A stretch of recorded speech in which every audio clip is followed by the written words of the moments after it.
படுக்கை அறை என்பது ஒவ்வொருக்கும் தனிப்பட்ட இடமாக கருதப்படுகிறது. இங்குதான் நாம் அதிக நேரத்தை செலவிடுவோம். உங்கள் அன்புக்குரியவருடன் நல்ல தருணங்களை செலவிடுவதற்காகவோ அல்லது குழந்தைகளுக்கு கதைகள் கூறுவதற்கோ உங்கள் படுக்கை அறைக்கு நேர்மறை ஆற்றல் தேவை. எனவே படுக்கை அறையில் கண்ணாடி வைப்பதை தவிர்க்க வேண்டும்.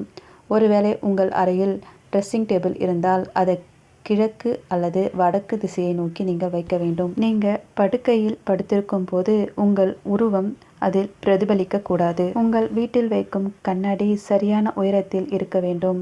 தரையிலிருந்து சுமார் 4-5 அடி உயரம் சிறந்தது.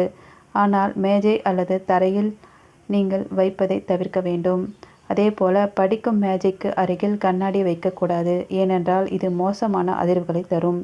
இதனால் உங்கள் பிள்ளைகள் கல்வியில் சிறந்து விளங்க முடியாமல் போகலாம். வீட்டில் வைப்பதற்கு செவ்வகம் அல்லது சதுர கண்ணாடியை தேர்வு செய்வது நல்லது. வட்டம் அல்லது